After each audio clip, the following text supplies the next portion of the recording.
The pragmatic ones will always make more money than the tourists. The future belongs to the risk takers and not security seekers. As a nation, we don't know what we want, and our priorities are wrong completely, because special emphasis is not placed on technical education.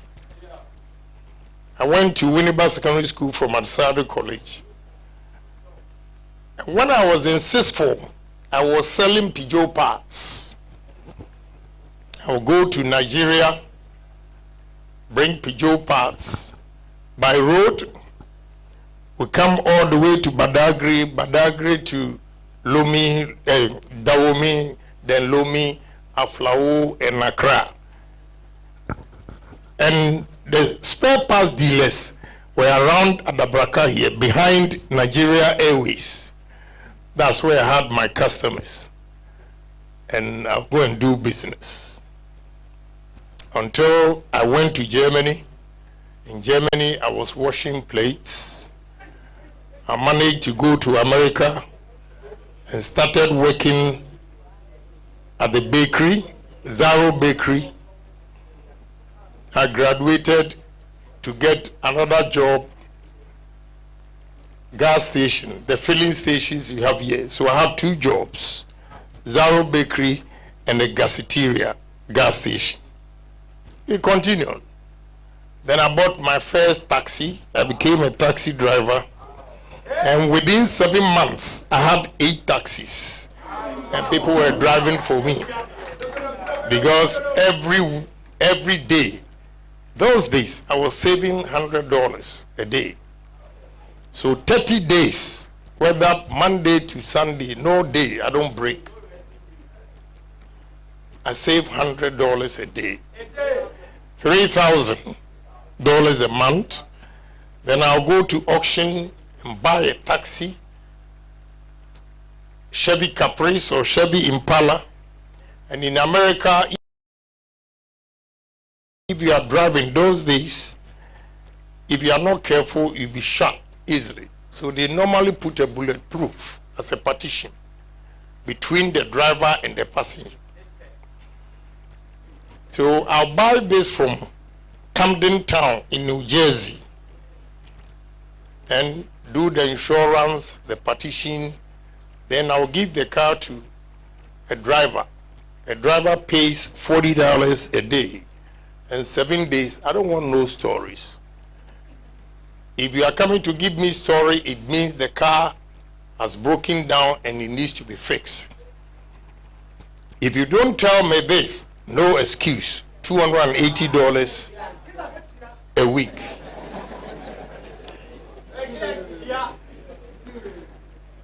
You know, so with 7 taxis, including mine, which was 8, I bought my first house for my mother at East Legon. At that time, I gave the money to Azuma Nelson and his manager, Mr. Asa. That time, they had thrown out my stepfather and my mother from their residence, where Jubilee House is. It was WO's quarters. And they moved them. So when I heard of it, I had saved $16,000. So I gave it to Azuma Nelson and his manager to come and make a deposit. And Mr. Assad did very well. He actually went around with my parents to look for a house for them. And the cost was $24,000 in 1988. So when he called me and said, "Well, I have a place for your mother," I sent the $8,000 as well. So my first house in Ghana here was 1987. I was 27 years. Wow.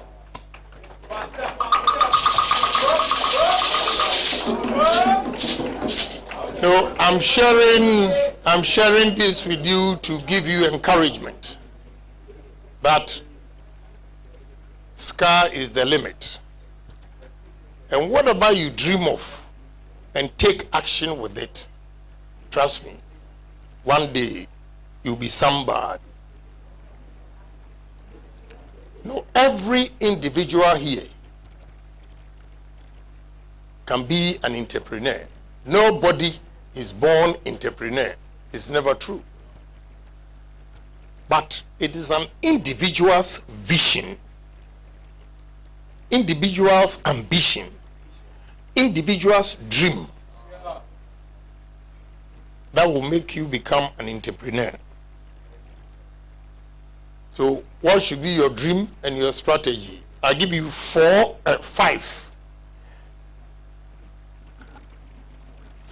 areas, and I've given it acronym called GOSPA.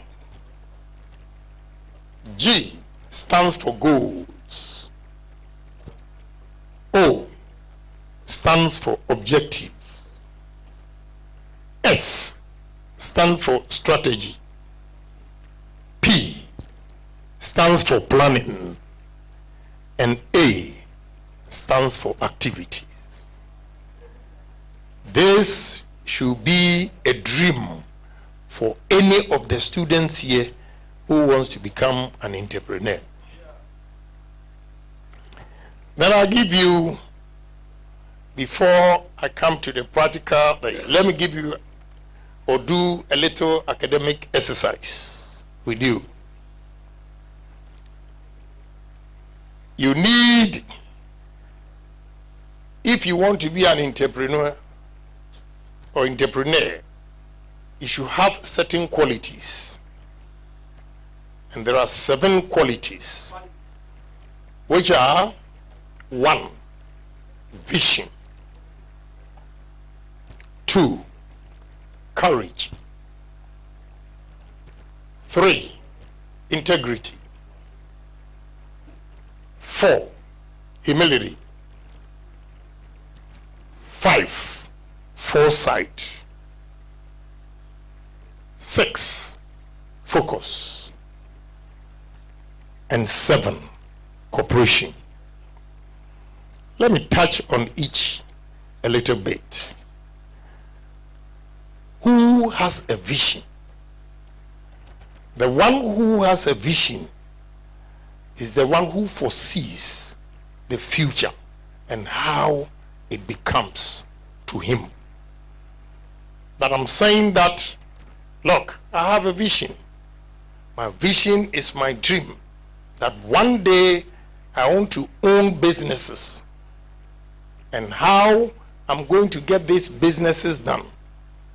I have to look into the future. I have to look for opportunities, areas that are, empty, or you have vacuums. You fill those vacuums with your dreams. When we are able to do that and say that I was born and bred from a poor home, but I always made sure I turned around my negatives to be blessing. My negatives in life always gave me a challenge. When I fall, I say that I'm not going to fall again, and I'll rise up. This is how you have to psych your mind. The vision will come with a lot of challenges, but you need to be courageous. That's the second point, courageous. Who are those people who have the courage? The ones who have the courage are the ones who are ready to take risk. Risk. The future belongs to those who are ready to take risk. The future does not belong to those security seekers. Who are those who can take risk? I can see this room because I smell money all the time. I smell money all the time. And therefore, wherever I go, I look at the environment, the atmosphere, and say to myself, like Reverend said, the vacuum, and I filled the vacuum. You might not know your profit today, but you take advantage of the situation and invest in it. You are better off than the one who will always have money and go and put it in treasury bills. They are security seekers because they don't want to lose their money. They want a bank to manage what they have for them at an interest so that they'll be safe. Trust me. They will do well by taking care of their daily needs, but they cannot go up there because they are afraid to take risk. So those who take risk are going to be the entrepreneurs and will invite managers. There's difference between an entrepreneur and a manager. A manager is the one who puts management together to run the business. An entrepreneur is the one who has the creative mind and vision and courage to establish the business with all the risk involved. If you want to succeed, young men and women present here, it's not rocket science. You have to be honest in your dealings with people. If you are not honest, I took over a company and the new suppliers wanted to see the owner of the new company. They came to me. Before they got here, they had done a research about me, who I am and everything before they got here. After inspection and the meeting, we decided to go to lunch. And when we went to lunch, the lady asked me a question. Can you do me a favor? So, why not? Go ahead. And she said, a guy has duped her $70,000 and she's about to lose her job in Belgium because she trusted this young man in Ghana here and gave the raw materials to him on credit.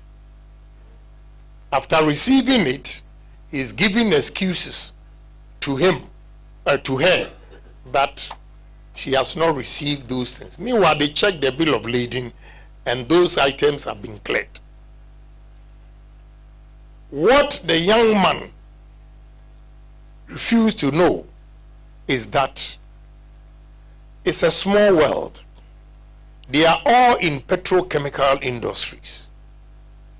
So if you deceive one, the information goes to the second, the third, the fourth, and we are blocked.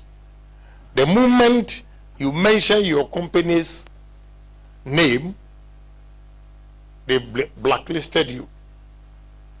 3 days ago, let me tell you, my son called me from Zanzibar or Tanzania and said, Daddy, you know what? You always advise us with this honesty, and I didn't get it. But you know what has happened? I bought 16 ADT machines for a gentleman. Cash, $7 million I paid and gave it to him. He said he has a contract at Chirano Mines. All the numbers he gave me, the first month he couldn't pay, gave an excuse. Second, third, it got to a point he was not paying at all. So I took my machines from him. He duped somebody in Liberia. He got into problem. Now he went to Tanzania and never thought to meet my son there. in a mining conference, he has gone to deceive people, entrepreneurs, to come and invest. He's the biggest mining company, in terms of hiring equipment and all those things. Unfortunately for him, Dangote's partner, his son, is my son's best friend. And they were all there. So, in the meeting, he said, oh, we have one Ghanaian miner here. And my son was born in America. He's worse than me. He got there and saw the guy's face in presence of all the businessmen. He told them to his face, oh, don't deal with this guy. He's a criminal. He took my father's machine and he never paid. He ran away. Case closed. Now he's lost all the businesses because of dishonesty. When he was duping me, he thought we would never meet again. We didn't meet in Ghana. It was in Tanzania. And my son destroyed his business by telling the truth. Now, when my son mentioned that, oh, my father has these mining equipment, oh, then arrange for us to meet him. There and there, they Google. They have information. Because of honesty, I don't even know them, but they are prepared to work with me.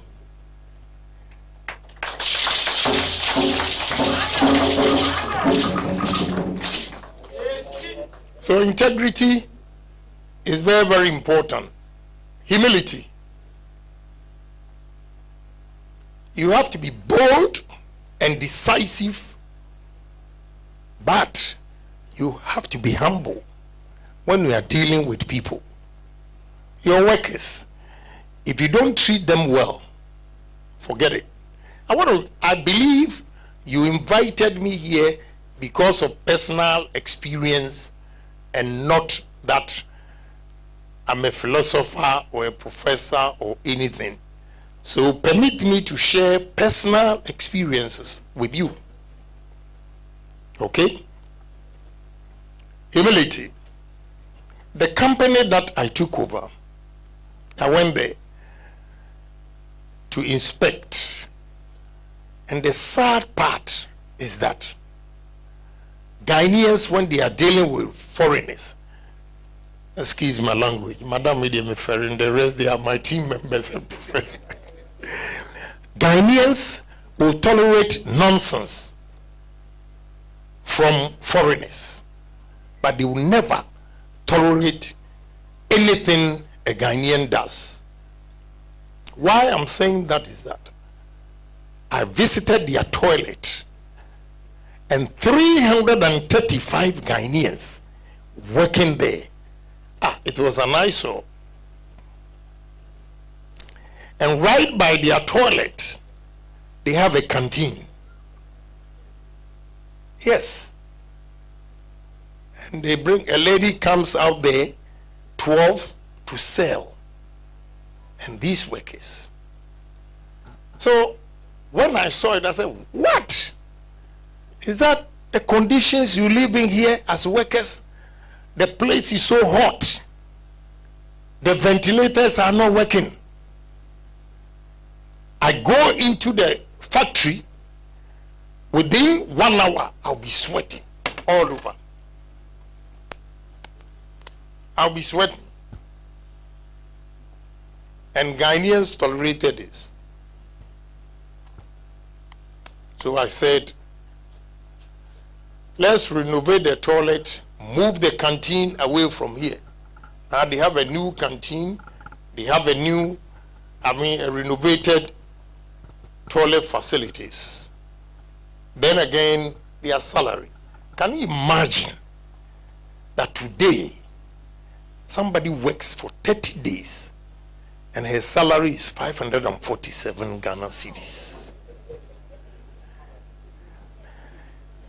You know, when I took over, the capacity, he needed, the workforce should be 335, but he was working around 200 people because most of the people had left because of salary and the way they treat them. I went through their books and gave instructions, double the salaries for all of them. Then I enticed them with number of hours. If you do more than 8 hours, you pay extra, but don't charge them anything. Let them take it home. And production has gone up. The last time, production and revenue went up by 27% because of the way I treat them when they. So humility.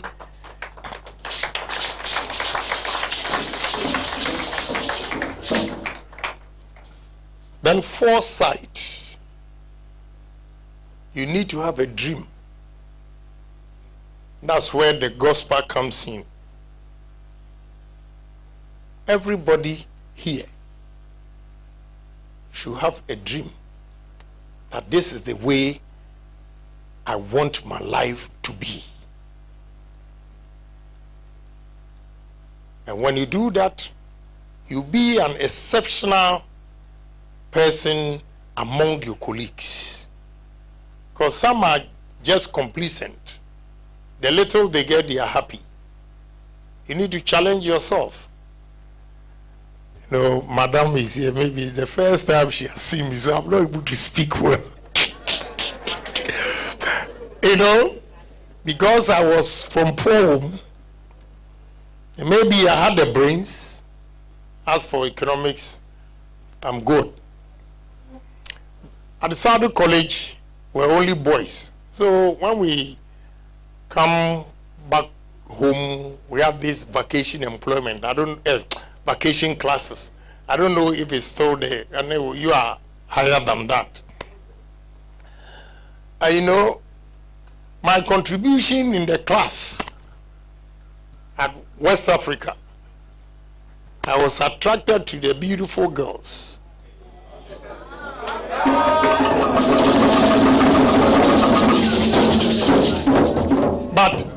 But they were always disappointed when they came to my house to visit. Yeah, they were disappointed. And so they all deserted me. I've had a couple of broken hearts. But I turned it around. And one of the ladies, I told her, one day I'll be somebody. This man! And I've challenged myself. One day I happened to meet her at the Heathrow Airport. And first class passengers, we went through first. And she was at the economy. And before the plane took off, she wanted to come to first class just to talk to me. And the flight attendants blocked her. They didn't allow her. So I saw a lot of colleagues or friends at the business class. So I can go anywhere. But even business class, you can't come to first class. So I went to business class and I was talking to friends. Then I saw somebody waving. And that was her. So I went there at the economy. And he said, oh, I wanted to come to first class. And I saw it. I said, Janet, do you read the Bible?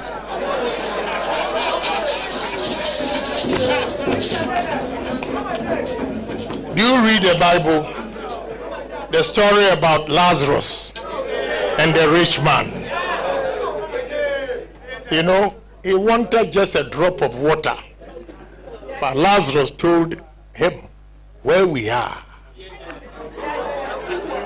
Big difference. And I said, you know what? I thank you because you've challenged me. She came to Ghana. I gave her a car for her family.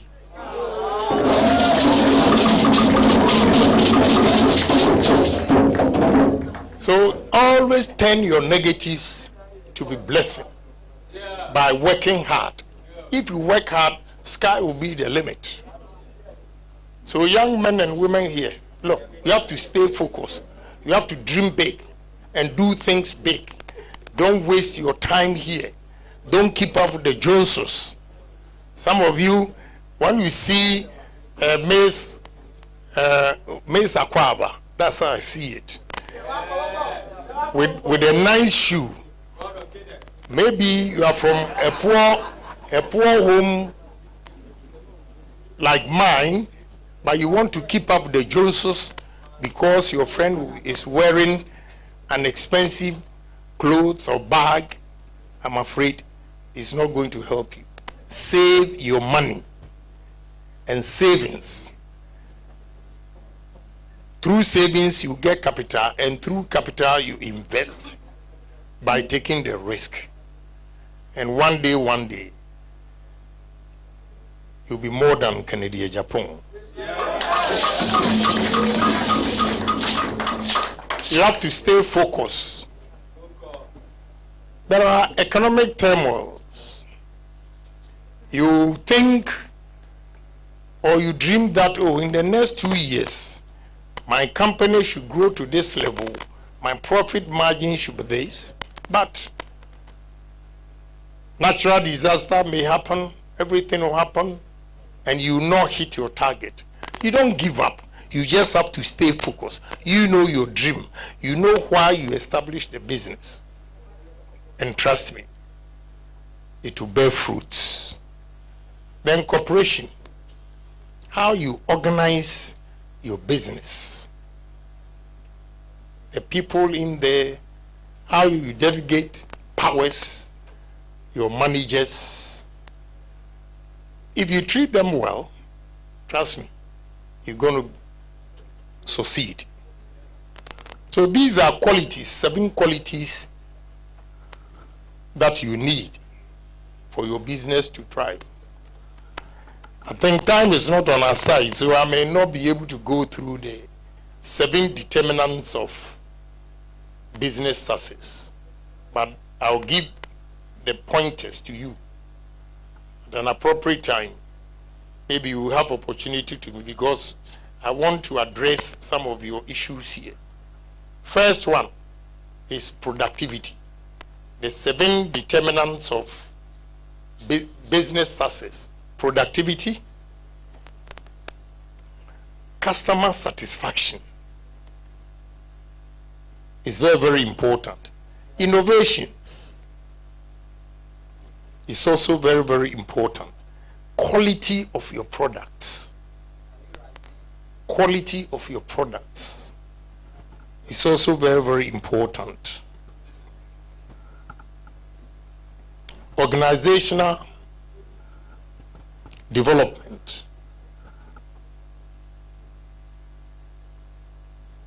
Building people.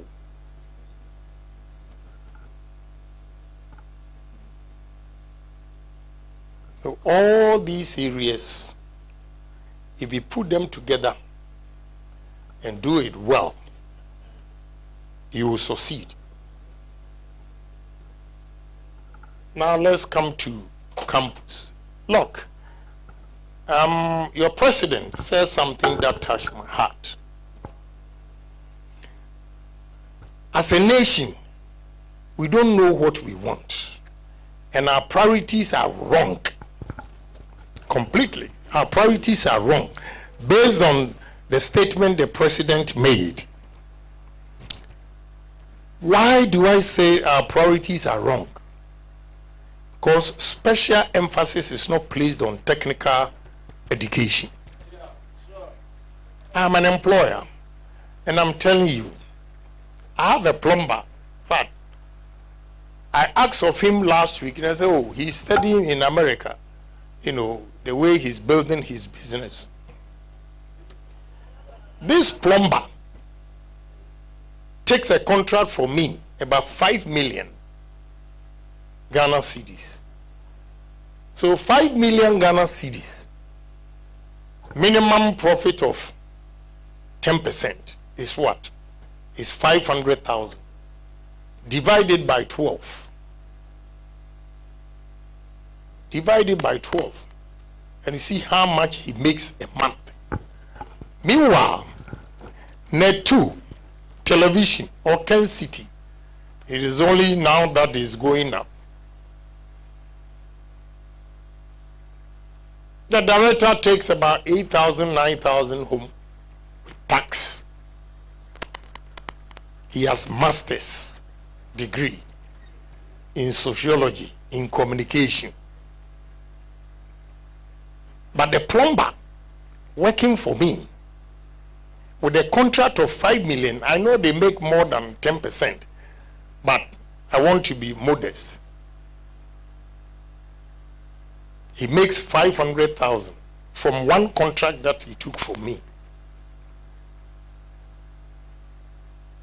And the sad part, VC, is that as I sit here or stand here, I'm looking for engineers, mechanical and electrical.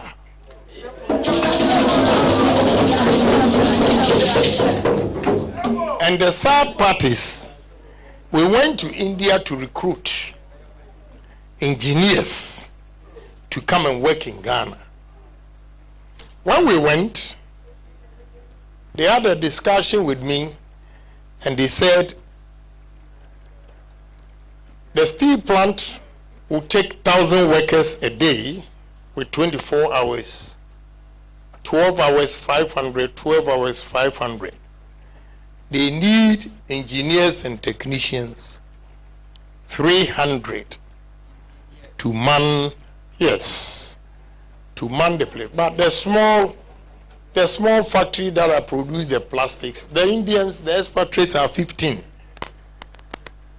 And the steel plant is about 15 times bigger than the platinum. So at the meeting, I told them, I'm not going to accept it. A Ghanaian, a politician, establishing my own business, and I don't have confidence in my own people. Hell no, I won't do it.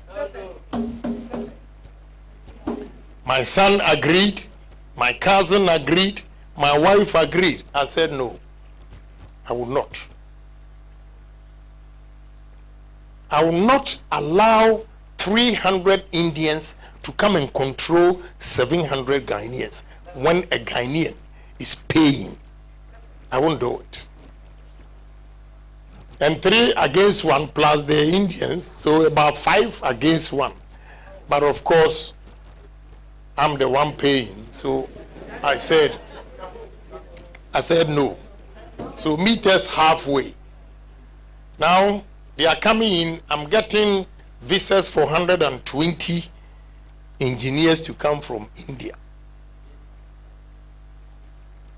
And the 180 will come from Ghana here.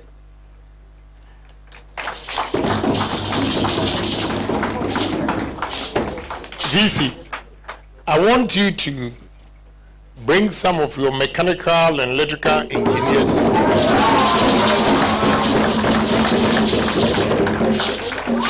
I don't know how they call it. In America, they call it internship. Yeah, let them come and train, and the good ones, I may employ them.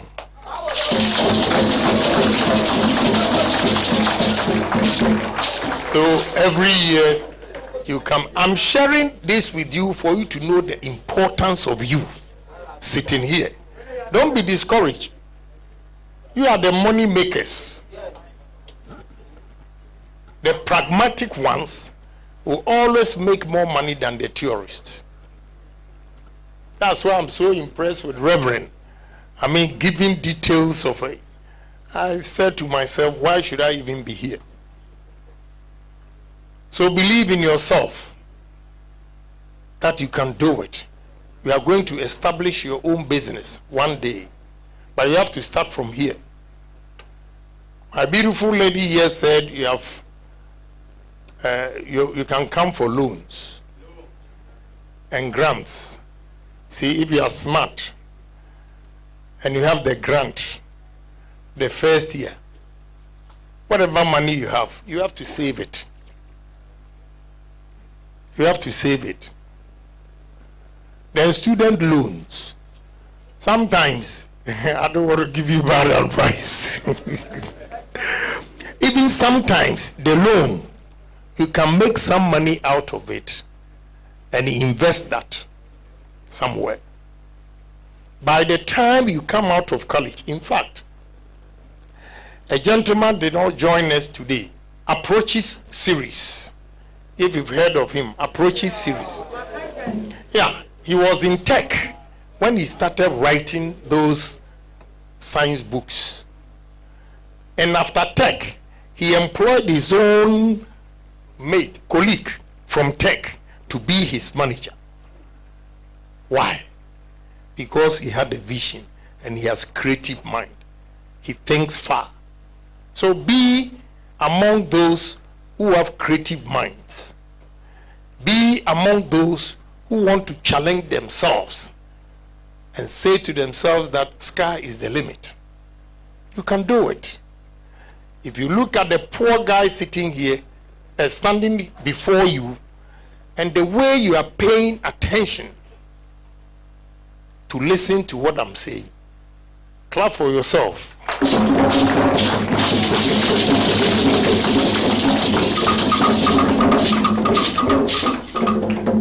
So, President, I want to assure you that you've not gone wrong by choosing to be here on this campus or any of the technical institutions. You are the future of this country, if indeed we want to develop. It should be engineering, technology, IT. That is the way for Ghana to develop. So believe in yourself that you are the future of this country. Have confidence that you are also going to make it in life. Listening to all the speakers here, ask yourself, what have you learned from it? It is not anything big that you cannot do it, because sharing our background with Exim Bank, former Exim Bank CEO, Onukwade West, no Tom money. You know,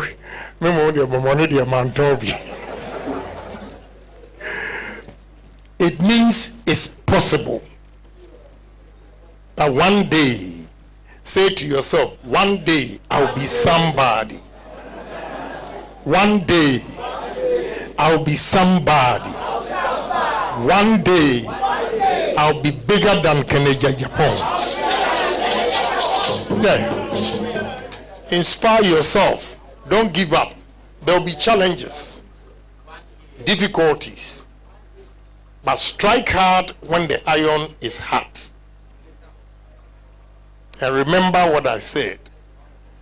The future belongs to the risk takers and not security seekers. So, ladies and gentlemen, the VC, I thank you very much for giving me opportunity.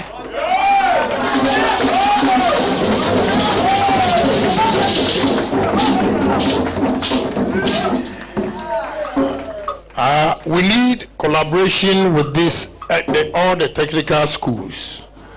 I think this Friday I'll be in Kumasi. And July I'll be in Kumasi again. For the July one is Apia Minka something. Yeah. You are the future of this country. And we want to collaborate. You are the first technical institutions to invite me.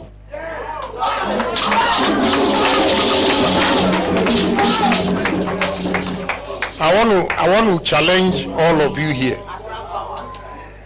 I want young men and women with innovations. Whatever you develop here,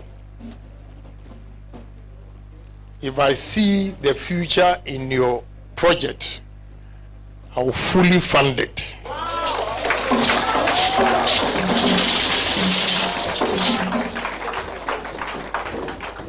And VC, what I want you to do, in fact, when we had opportunity, you see, I see that VC is a academician. But VC, you have to smell money.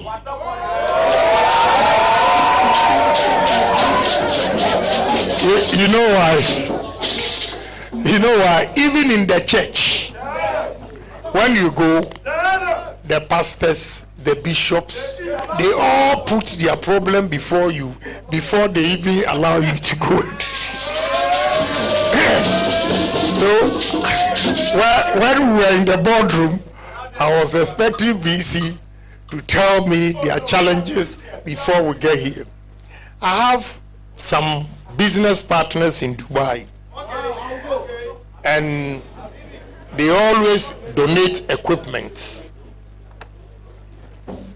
Donate equipment to some of the African institutions.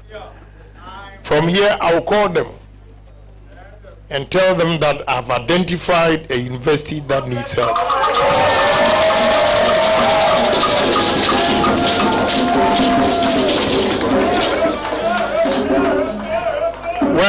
When they say yes, I will personally buy the ticket for you and one of your trusted students.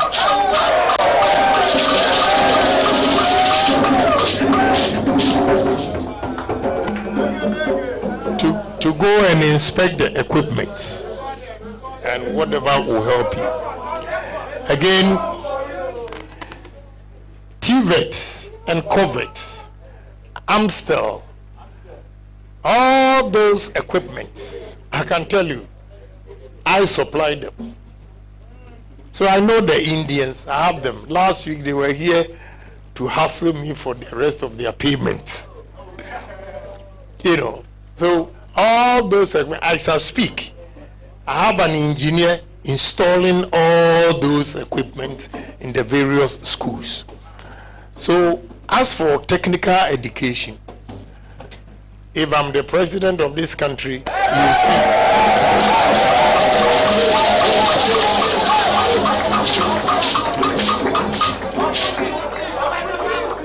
And VC, you know, I just live across. I'm at Moving Peak, Villa number 12. I could have crossed to this side, but protocol, they say, hey, Honorable Kennedy Agyapong is on the street. So I had to, you know. So let's have collaboration, and we see how best we can also promote technical institutions in this country.